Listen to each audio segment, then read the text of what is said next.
Science with Chris. Hey, it's Chris. Thank you for tuning into my channel. Today I have a really interesting book that I'm going to be reviewing. It's Missing Microbes by Dr. Martin J. Blaser. Dr. Martin J. Blaser was elected in 2015 as Time Top 100 Most Influential People in the Entire World. In 2014, he received the Alexander Fleming Award for Lifetime Achievement in Infectious Diseases, and in 2011, he was elected into the National Academy for Medicine. Also, he is the current director of the Human Microbiome Project at NYU. Right now, I'm going to be diving into his book, Missing Microbes. Dr. Blaser first starts the book off with explaining the abundance of microbes in our entire world. The fact that microbes make up the majority of all the mass on our planet shows us just how important microbes really are. He then narrows down his field to explain that microbes cover our entire body inside and out.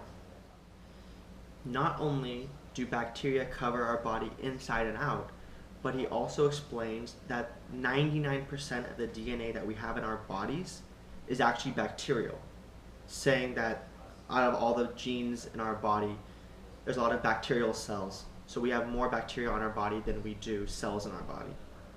But going beyond that, he then explains how we have combat these bacteria, well, these bad bacteria called pathogens. And on the title of his book, you can see it's how the overuse of antibiotics is fueling our modern plagues.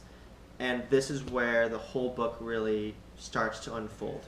It's comparing how antibiotics have affected our current microbiome in our system. So he first says that antibiotics are good, which they are, at doing their job, which is killing bad pathogens. But though these antibiotics are good, we have come to a society where we're overusing antibiotics too much. And this has been leading to bacteria which are resistant, which you have seen me talk about in my Teichobactin video as well as my phage therapy video. Some of the examples that he leads to about explaining just how overused antibiotics are given by a few examples. One of them, which is upper respiratory tracts, they have been prescribed antibiotics. People have been prescribed antibiotics even though only 20% of the cases actually are caused by bacterial infections. In 2010, doctors prescribed 258 million courses of antibiotics as well.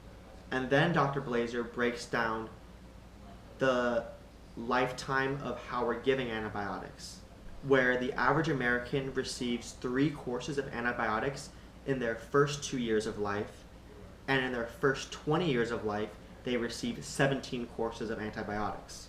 The bottom line from these facts is that there is an overuse, and this overuse is leading to resistance. But beyond the fact of doctors prescribing antibiotics to patients, human patients, he also goes into farming, which I actually was not aware of before reading this book. But farming actually uses antibiotics in water, or uses in their water at subtherapeutic levels to increase the size of the livestock. And more size equals more money for the farmers. And so much so is used in farming that it's actually 70 to 80% of all the antibiotics used in the US are for farming. And there's over 30 million pounds of antibiotics were used in 2011 alone. Dr. Blaser then jumps into childbirth and how the microbiota actually work together, which was really interesting to me as well when he was starting to talk about this. So what he starts off by saying is that during normal vaginal birth, the baby is coated with special bacteria, but during cesarean sections, the baby is missing that layer of bacteria that usually is received through pushing out of the vaginal canal.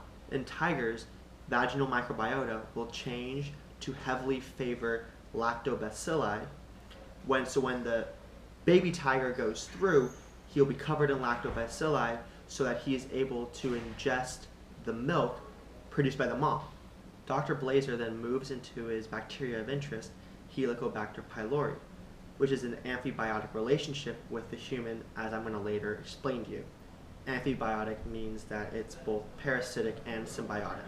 So one of the main things that we do understand about Helicobacter pylori which any person taking the MCAT knows, because probably it was on one of their sections, is that it is responsible for peptic ulcers. But this is not the only thing though. As we later show, Dr. Blaser starts throwing some facts down. The first one is, though the presence of Helicobacter pylori is related to peptic ulcers, Dr. Blaser shows a connection that if you have Helicobacter pylori, you are half as likely to have gastroesophageal reflux disease, or GERD. The same thing goes with asthma. If you have Helicobacter pylori, you are less likely to have asthma. And specifically with asthma, CAG-A is one of the virulence genes that Dr. Blaser discovered, and he showed that actually if you have CAG-A positive H.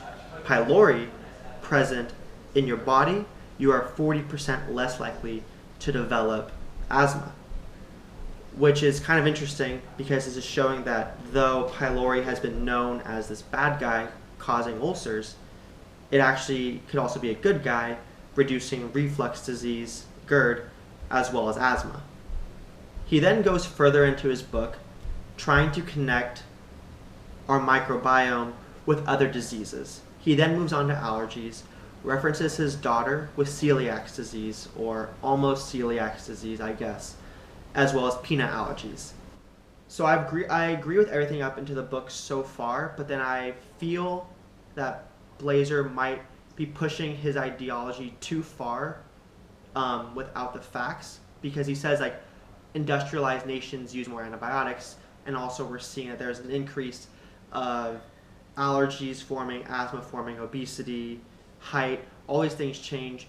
So I'm sure that probably the microbiome is playing a factor, but the stuff is not backed up yet like the previous stuff that I mentioned. And then Dr. Blaser finally wraps up the book with his term antibiotic winter.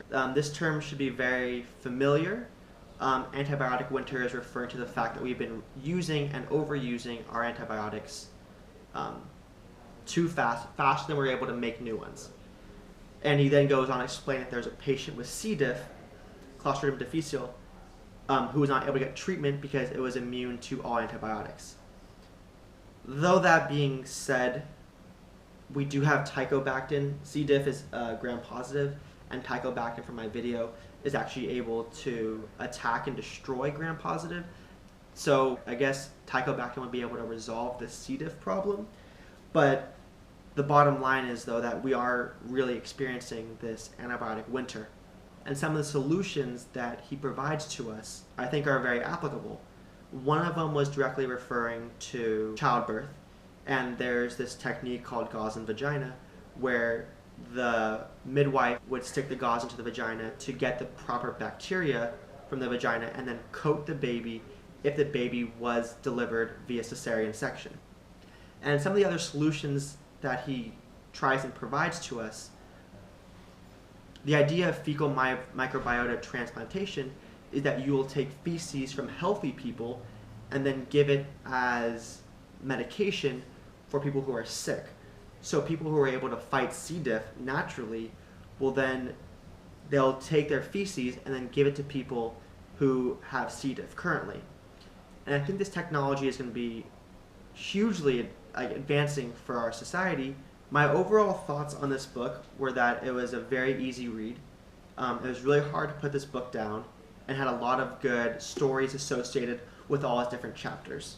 In addition to this, I was aware that antibiotics were overused, and I was more conscious of this, like going through undergrad and such. But this book really shined more of a light on the vastness of how important our microbiota is, as well as other researchers as well. Rob Knight, for example, was doing amazing work. But the research in this book is truly amazing and eye-opening, and really causes a greater awareness for just how we're living our life, like from childbirth to like different types of foods that we eat.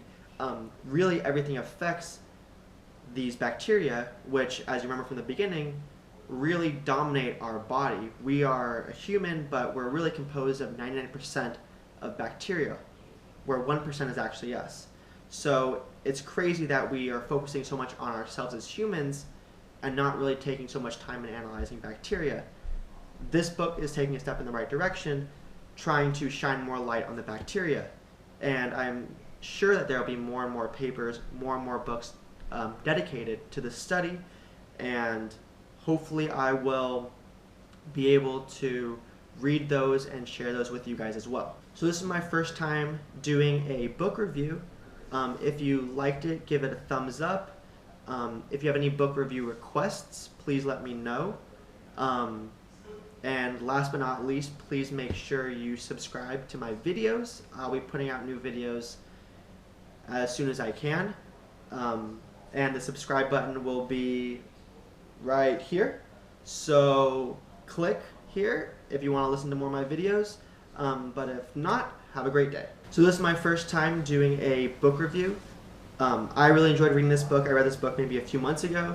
And there's other books that I'll be doing as well. If you have any ideas of books that you want me to read, either private message me or leave it in the comment section below. Also, if you like my videos, please make sure to like them and click the subscribe button right here. Have a good day.